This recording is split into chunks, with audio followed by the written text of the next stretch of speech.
तो इस वीडियो में हम लोग स्लोप ऑफ स्ट्रेट लाइन के बारे में बात करने वाले हैं। एक्स एक्सिस और वाई एक्सिस तरीके से हम लोगों ने ड्रॉ कर लिया और एक स्ट्रेट लाइन ले लेते हैं एक्स एक्सिस के ऊपर, जो कि एक्स एक्सिस के पॉजिटिव डायरेक्शन के साथ, ये आपका एक स्ट्रेट लाइन अगर है तो ये जो डायरेक्शन हुआ इसको हम लोग पॉजिटिव डायरेक्शन बोलते हैं और ये वाले डायरेक्शन को लेफ्ट साइड में जो है ये नेगेटिव डायरेक्शन कंसिडर किया जाता है। तो ये एंगल जो ड्रॉ किया हम लोग एक्स एक्सिस के पॉजिटिव डायरेक्शन से स्ट्रेट लाइन का, उस एंगल को अगर थीटा मान लें तो इस एंगल को बेसिकली एंगल ऑफ इंक्लिनेशन बोला जाता है। अब स्लोप एक्चुअली क्या हो गया, जैसे कि आप देख रहे हो कि एंगल एक स्ट्रेट लाइन जो ड्रॉ किया हम लोग वो थीटा एंगल बना रहा है एक्स एक्सिस से पॉजिटिव डायरेक्शन के साथ में। तो स्लोप या फिर का नाम जो है ग्रेडियंट भी बोला जाता है। स्लोप बोलो आप या फिर ग्रेडियंट बोलो, एक ही बात है। वो एक्चुअली क्या हो गया, इस एंगल का टैन के साथ जो वैल्यू होगा, मतलब tangent of theta that is tan theta, ये जो वैल्यू होगा इसको हम लोग एक स्ट्रेट लाइन का स्लोप कंसिडर करते हैं। और इस स्लोप जो है उसको यूजुअली हम लोग एम के साथ, आप देख पा रहे होगे, डिनोट करते हैं। तो जब स्ट्रेट लाइन के बारे में बात होता है और स्ट्रेट लाइन के स्लोप के बारे में बात होता है तो सबसे पहले जो स्ट्रेट लाइन हम लोग के माइंड में आता है वो एक्स एक्सिस और वाई एक्सिस खुद, ये दोनों भी कोऑर्डिनेट ज्योमेट्री में अगर देखा जाए तो ये भी स्ट्रेट लाइन है। तो बाकी जो लाइंस, जो रैंडम लाइन आप ड्रॉ करोगे, उनके स्लोप को जानने से पहले एक्स एक्सिस और वाई एक्सिस का स्लोप क्या होगा हम लोग अगर इस चीज को डिस्कस कर ले तो स्लोप ऑफ एक्स एक्सिस जो है, जैसे कि बताया गया कि स्लोप होता क्या है, थीटा एक एंगल है जो भी स्ट्रेट लाइन जिनका स्लोप आप ढूंढ रहे हो वो एक्स एक्सिस के पॉजिटिव डायरेक्शन से जो एंगल बनाता है वो थीटा एंगल को हम लोग एंगल ऑफ इंक्लिनेशन कंसीडर करते हैं। और टैन थीटा, उस एंगल के साथ टैन का जो वैल्यू होता है वो उस स्ट्रेट लाइन का स्लोप कंसीडर किया जाता है। तो अगर आप देखो तो एक्स एक्सिस जो है वो खुद के साथ कितना एंगल ड्रॉ करेगा, जाहिर है कि एक्स एक्सिस का जो एंगल खुद के साथ होगा वो 0 डिग्री होगा। तो टैन 0 डिग्री ये एक्स एक्सिस का स्लोप हो गया, 0 डिग्री इसका एंगल ऑफ इंक्लिनेशन कंसीडर किया जाएगा। टैन 0 का वैल्यू 0 होता है, इसलिए स्लोप ऑफ एक्स एक्सिस जो है वो 0 होगा। तो ध्यान रखना आप लोग, आज के बाद से कभी भी अगर एक्स एक्सिस का जिक्र हो और उसके स्लोप के बारे में बात हो तो उसका स्लोप आपको याद रखना है कि स्लोप ऑफ एक्स एक्सिस जो है वो आपका 0 हो जाएगा। ठीक इसी तरीके से नेक्स्ट स्ट्रेट लाइन के बारे में अगर हम लोग बात करें, स्लोप ऑफ वाई एक्सिस के बारे में बात करें तो वाई एक्सिस आप देख पा रहे होगे, वाई एक्सिस जो होता है वो एक्स एक्सिस के साथ जो लाइन ड्रॉ करेगा वो परपेंडिकुलर होता है, ऐसा कुछ 90 डिग्री का एंगल होता है। तो अगर परपेंडिकुलर है, वाई एक्सिस एक स्ट्रेट लाइन है जो कि एक्स एक्सिस के पॉजिटिव डायरेक्शन के साथ में जो एंगल ड्रॉ करता है वो 90 डिग्री का, तो स्लोप ऑफ वाई एक्सिस हो गया tan 90 डिग्री। 90 डिग्री हो गया वाई एक्सिस का angle of inclination. tan 90 degree का वैल्यू जैसे कि हम लोग जानते हैं अनडिफाइन होता है, तो याद रखना आप लोग कि वाई एक्सिस जो होगा उसका स्लोप हमेशा अनडिफाइन होगा, क्योंकि वो एंगल जो है एक्स एक्सिस के साथ में 90 डिग्री ड्रॉ करता है और tan 90 का जो वैल्यू है हम लोग जानते हैं कि अनडिफाइन होता है। इन दो लाइन के साथ साथ दो और स्पेशल लाइंस होता है जिनके स्लोप के बारे में हम लोग बात करके आगे बढ़ेंगे। Slope of a line which is parallel to x axis, एक स्ट्रेट लाइन कंसीडर कर लेते हैं। कोई भी लाइन जो एक्स एक्सिस से पैरेलल होता है, जाहिर है जो वो एंगल ड्रॉ करेगा एक्स एक्सिस के साथ में वो क्या रहेगा, क्या एंगल यहाँ पे होगा बताओ, 0 डिग्री। 0 डिग्री एंगल है बिकॉज यहाँ पे कोई एंगल बन ही नहीं रहा। तो slope of a line which is parallel to x axis वो भी tan 0 डिग्री हो जाएगा और उसको भी हम लोग 0 कंसिडर करते हैं। सिमिलरली जैसे कि स्लोप ऑफ एक्स एक्सिस और slope of a line parallel to x axis से दोनों सेम है, क्योंकि दोनों ही जो है वो एक्स एक्सिस के साथ में जो एंगल ड्रॉ कर रहा है वो 0 डिग्री का ड्रॉ कर रहा है। ठीक इसी तरीके से slope of a line parallel to y axis जो है वो हो जाएगा हम लोगों का एंगल 90 डिग्री है, tan 90 डिग्री और अनडिफाइंड कंसीडर कर लेंगे। तो ये कुछ स्पेशल लाइंस है, एक्स एक्सिस, वाई एक्सिस और line parallel to x axis and line parallel to y axis, जिनके स्लोप को हम लोग डिस्कस किया और इसको आपको याद भी रखना है। आगे टाइम टू टाइम क्वेश्चन को सॉल्व करते वक्त कई जगह पे यूटिलाइज होता है। आगे कुछ क्वेश्चन को करने से पहले अगर एक दो इन्फॉर्मेशन और आपके साथ हम लोग शेयर कर दें यहाँ पे कि जो थीटा होता है एंगल ऑफ इंक्लिनेशन वो 0 डिग्री हो सकता है। अभी हम लोगों ने देखा एक्स एक्सिस के केस में, या फिर वो लाइन जो एक्स एक्सिस से पैरेलल है वहां पे आप जो थीटा था या एंगल ऑफ इंक्लिनेशन जो था वो 0 डिग्री हो रहा था, पर वो 180 डिग्री से बड़ा नहीं हो सकता। It has to be less than 180 degree, ठीक है ना। तो ये आपका थीटा का रेंज है 0 डिग्री से 180 के बीच में, including 0 degree and excluding 180 degree. Important चीज यहां से ये समझ में आ रहा है कि जो आपका एंगल है वो है तो फर्स्ट क्वाड्रेंट में होगा या सेकंड क्वाड्रेंट में होगा। 0 से 90 अगर है तो फर्स्ट क्वाड्रेंट में होगा, 90 से 180 के बीच में अगर रहा तो सेकंड क्वाड्रेंट में होगा। जैसे कि हम लोग जानते हैं कि tan जो होता है वो फर्स्ट क्वाड्रेंट में पॉजिटिव होता है और सेकंड क्वाड्रेंट जाते ही tan का जो वैल्यू है नेगेटिव हो जाता है। तो यहां से एक अंदाजा लगाया जा सकता है स्लोप के थ्रू कि स्लोप अगर आप निकाल रहे हो किसी स्ट्रेट लाइन का, उसका स्लोप अगर पॉजिटिव आया, इसका मतलब समझ जाना कि जो एंगल होगा, क्योंकि पॉजिटिव आया इसका मतलब फर्स्ट क्वाड्रेंट में है 90 डिग्री या उससे कम कम है तो एंगल अक्यूट एंगल होगा। और अगर नेगेटिव आया, और अनडिफाइन होने पे तो 180 समझ में आ ही रहा होगा आपको। अनडिफाइन अगर आ गया, देख ही रहे आप, अनडिफाइन आ गया, इसका मतलब उसका जो एंगल ऑफ इंक्लिनेशन है वो 90 डिग्री है। अगर पॉजिटिव आया तो अक्यूट, मतलब फर्स्ट क्वाड्रेंट में है, और अगर नेगेटिव आ गया मतलब ऑब्ट्यूस एंगल हो गया, मतलब वो सेकंड क्वाड्रेंट में चला गया। तो स्लोप, इसके ऊपर कुछ एक क्वेश्चन हम लोग इस वीडियो के एंड में डिस्कस करेंगे, ठीक है, तब आपको वहां और बेहतर समझ में आएगा। पर फिलहाल इतना आपको समझ रखना है कि किसी का भी स्लोप के थ्रू आप एंगल अक्यूट है या ऑब्ट्यूस है वो आप आइडेंटिफाई कर सकते हो अगर आप इस टेबल को, इस चार्ट को फॉलो करो। तो पहले क्वेश्चन की तरफ हम लोग आते हैं। Find the slope of the line whose inclination is 60 degree, ये एक सवाल है। दूसरा है आपका 150 डिग्री। तो देखा हम लोगों ने स्लोप होता क्या है, tan of theta, where theta is the angle of inclination which a straight line makes with the x axis.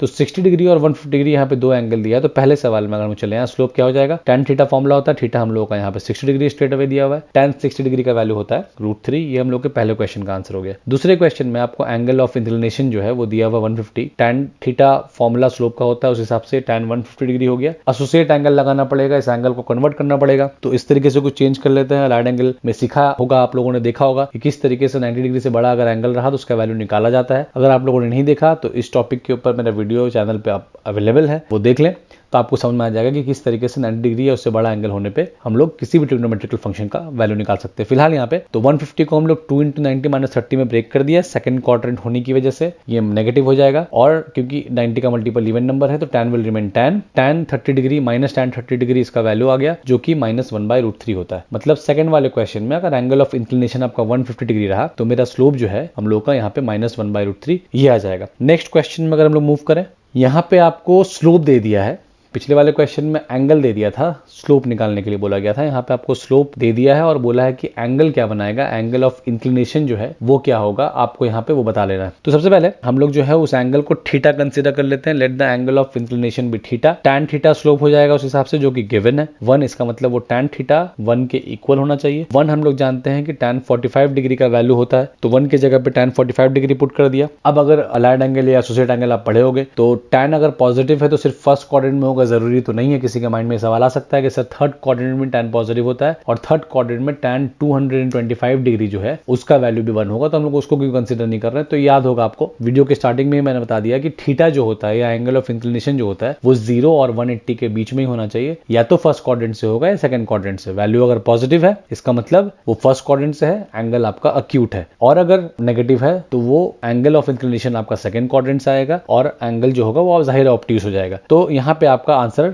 Theta equal to 45 degree, मतलब एंगल ऑफ इंक्लिनेशन अगर स्लोप आपका 1 रहा तो 45 डिग्री हो जाएगा। नेक्स्ट क्वेश्चन में हम लोग अगर मूव करें, वहां पे आपको स्लोप दे दिया -√3। यहाँ पर भी पिछले वाले क्वेश्चन की तरह एंगल ऑफ इंक्लिनेशन को हम लोग सबसे पहले थीटा कंसीडर कर लेंगे। आगे अगर बढ़ेंगे तो tan थीटा, क्योंकि स्लोप हम लोग एंगल को मान लिया थीटा, तो उस हिसाब से स्लोप निकाला tan थीटा होगा, tan थीटा -√3 के इक्वल आएगा। माइनस tan 60 डिग्री होता है पर नेगेटिव एंगल तो होता नहीं है। थीटा आपका 0 से लेके 180 के बीच में होता है, कि नेगेटिव है इसका मतलब सेकंड क्वाड्रेंट में होगा। और यही चीज भी हम लोग डिस्कस कर चुके हैं एसोसिएट एंगल चैप्टर में, कि अगर tan 60 है सेकंड क्वाड्रेंट में है तो 180 minus theta, that is 180 degree -60 degree, ये एंगल आपको मिल जाएगा जो कि -√3 के इक्वल होगा। तो ये tan 120 डिग्री हो गया। मतलब हम लोगों का एंगल ऑफ इंक्लिनेशन अगर स्लोप -√3 है तो 120 डिग्री ये हो जाएगा। नेक्स्ट क्वेश्चन में अगर हम लोग आए, क्वेश्चन नंबर 3 में मूव करते हैं। ये एक बहुत इंटरेस्टिंग क्वेश्चन है। यहाँ पे एंगल आपको डायरेक्ट नहीं दिया है। Find the slope of the line which makes an angle of 30 degree with the positive direction of Y axis. अब ये यहाँ पे मामला है कि ये जो एंगल है, यूजुअली क्या होता है कि स्लोप में हम लोग जो थीटा कंसीडर करते हैं वो होता है angle with the positive direction of x axis. यहाँ पे एक्स एक्सिस के बजाय ये एंगल जो दिया गया है, डायरेक्शन तो पॉजिटिव है पर वो वाई एक्सिस में दिया है। तो उसको एक डायग्राम के थ्रू हम लोग समझने की कोशिश करते हैं कि एक्चुअली कहना क्या चाह रहा है। एक्स एक्सिस जो है वो ड्रॉ कर लिया, वाई एक्सिस ले लेते हैं, एक लाइन ड्रॉ कर लेते हैं।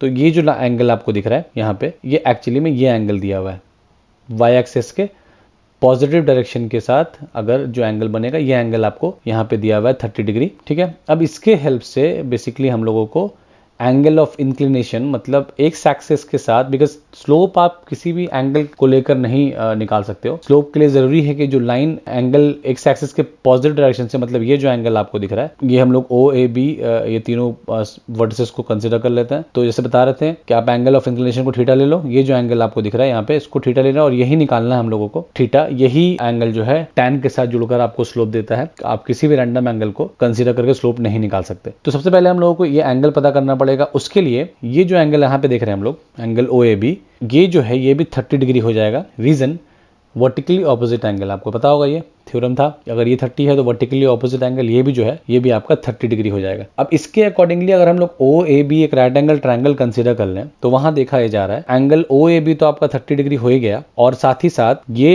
एंगल जो है ये तो परपेंडिकुलर है, तो ये आपका 90 डिग्री हो जाएगा। रह गया ओ बी ए, जिसको हम लोग यहाँ पे ढूंढ रहे हैं। 30 degree plus 90 degree plus angle O B A should be equal to 180, because ये तीनों एंगल ऑफ अ ट्रायंगल है। यहाँ से अगर आप एंगल ओ बी ए निकाल लो तो 180 माइनस 120 दे देगा 60 डिग्री। ये एंगल ओ बी ए हम लोगों को मालूम पड़ गया, यहां से यहां तक ये ओ बी ए हो गया हम लोगों का 60 डिग्री। अब ये एंगल ओ बी ए मिलकर और थीटा मिलकर 180 होगा, जाहिर है ये चीज पूरा मिलकर, ये रेड वाला एंगल ये दिख रहे हो और ये जो दिख रहे हो थीटा, आप ये दोनों मिलकर 180 होगा। मतलब O B A plus theta will be equal to 180। तो थीटा वहां से निकाल लें तो 180 डिग्री से आप अगर थीटा को ओ बी ए को सब्ट्रैक्ट कर दोगे थीटा मिल जाएगा। तो ओ बी ए 60 है, थीटा हम लोगों को मिल गया 120 डिग्री। तो इतना कुछ करने के बाद हम लोगों को सिर्फ अभी एंगल ऑफ इंक्लिनेशन पता चला है जो कि थीटा है, और एक बार आपका एंगल ऑफ इंक्लिनेशन मालूम पड़ जाए तो वहां से फिर स्लोप निकालना कुछ खास डिफिकल्ट होता नहीं है। फॉर्मूला आप देखे हो कि थीटा अगर आपका एंगल ऑफ इंक्लिनेशन है तो स्लोप हो जाएगा tan theta, that is in this case tan 120 degree. उसके बाद उसको 120 को आपको कन्वर्ट कर लेना एसोसिएट एंगल से, जो माइनस tan 60 डिग्री के इक्वल आएगा, जिसका वैल्यू होता है -√3। तो इस क्वेश्चन का जो आंसर है, जो स्लोप हो जाएगा हम लोगों का, वो हो जाएगा -√3। अब आगे बढ़ते हैं और कोऑर्डिनेट ज्योमेट्री के थ्रू ये तो रहा। अभी तक हम लोगों ने जो स्लोप डिस्कस किया वो एंगल अगर आपको पता रहा, एंगल ऑफ इंक्लिनेशन पता रहा, तो उसके थ्रू स्लोप कैसे निकालेंगे। अगर कोऑर्डिनेट ज्योमेट्री के बारे में बात होता है तो वहाँ पे हम लोग जो है पॉइंट्स के साथ डील करते हैं। तो अगर पॉइंट्स आपको दिया रहा, उसके हेल्प से अगर स्लोप निकालना रहा, तो फिर उसके लिए क्या फॉर्मूला, हम लोग उसको डिस्कस करेंगे और उसके ऊपर जो है कुछ क्वेश्चंस को करके और अच्छी तरीके से समझने की कोशिश करेंगे। तो एक्स एक्सिस ले लेते हैं और वाई एक्सिस इस तरीके से ड्रॉ कर लिया। एक स्ट्रेट लाइन ले लेते हैं हम लोग, जो कि एक्स एक्सिस से पॉजिटिव डायरेक्शन के साथ में जो एंगल ड्रॉ करता है थीटा, मतलब जो एंगल ऑफ इंक्लिनेशन हम लोगों का है यहाँ पे थीटा है। और उसके बाद एक स्ट्रेट लाइन के ऊपर में एक पॉइंट हम लोग कंसिडर कर लेते हैं यहाँ पे, जैसे आप देख रहे हो, और उस पॉइंट को जो है हम लोग नाम दे देते हैं ए x1, y1, और एक और पॉइंट यहाँ पे कंसिडर कर लिया इस तरीके से, और इसको हम लोग नाम दे दिया b x2, y2। इसके बाद a से एक परपेंडिकुलर लाइन ड्रॉ कर लेते हैं हम लोग एक्स एक्सिस के ऊपर में, जिसका नाम हम लोग m दे दिया, और b से एक परपेंडिकुलर लाइन ड्रॉ करेंगे और वो हम लोग का हो जाएगा n। उसके बाद इन दोनों लाइन को यहाँ पे इस जगह से हम लोग जो है एक और परपेंडिकुलर लाइन ड्रॉ कर लेंगे bn के ऊपर, am से लेकर, और उसको नाम दे देंगे p। अब यहाँ पे अगर आप ध्यान दो, ये एंगल जो हम लोग ड्रॉ किया, ये एंगल ऑफ इंक्लिनेशन ये थीटा है, तो उस हिसाब से ये जो एंगल है, ये भी एंगल अगर देखा जाए तो ये भी हम लोगों का एंगल थीटा हो जाएगा। थ्योरम अगर देखें आप, थ्योरम समझे। उसके बाद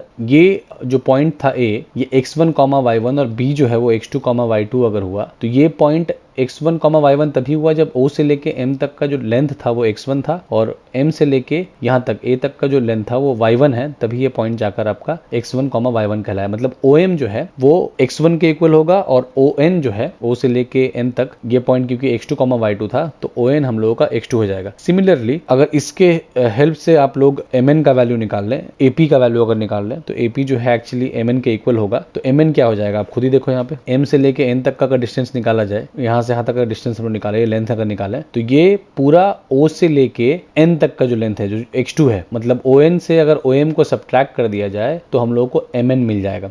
ठीक है, तो AP जो कि MN के इक्वल है, MN का जो लेंथ हो जाएगा वो ON यहाँ से यहाँ तक, और OM को सब्ट्रैक्ट करने पे मतलब x2 - x1 AP के लेंथ को हम लोग कंसीडर कर सकते हैं। सिमिलरली अगर ये पॉइंट आपका यहाँ से यहाँ तक देख रहे हो आप, ये x1, y1 हुआ और ये x2, y2 हुआ, उस हिसाब से NP जो है और NB हम लोगों का y2 हो जाएगा, और NP जो दिख रहा है हम लोगों को यहाँ पे N से लेके P तक, क्योंकि ये पॉइंट x1, y1 है, तो MA जितना है उतना ही NP होगा। तो ये आपका y1 है। जो वर्टिकल जो डिस्टेंस होता है इस तरीके से वो y डिनोट करता है और हॉरिजॉन्टल डिस्टेंस हमेशा x से पता चलता है हम लोगों को। तो np हम लोगों का हो गया y1 ऐसा कुछ। तो अगर हम लोग यहाँ से pb निकाल लें तो n से लेके b तक का जो डिस्टेंस है जो कि y2 है और n से लेके p तक का जो डिस्टेंस है y1, उसको अगर सब्ट्रैक्ट कर दें तो हम लोगों को ये जो डिस्टेंस दिख रहा है p से लेके n तक का, ये हम लोगों को मिल जाएगा। तो pb equal to nb minus np y2 minus y1, ये हम लोगों का pb का वैल्यू हो गया। इतना कुछ करके हम लोगों को AP और PB जो बेसिकली है ट्राइंगल ABP का दो साइड परपेंडिकुलर और बेस परपेंडिकुलर आपका PB हो गया और AP आपका जो है वो बेस हो गया,